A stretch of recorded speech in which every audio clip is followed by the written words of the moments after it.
بالك هتنتظر الحضور ولا بدك ايه؟ لو قال لك هتنتظر المنجل خلاص جيب له الحضور. الله ثلاث ثلاث ضغط زي ما تعرف.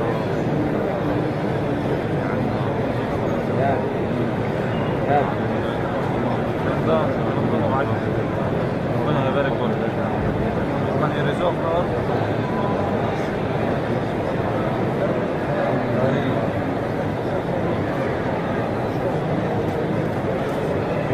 بكره يا بعد بكره.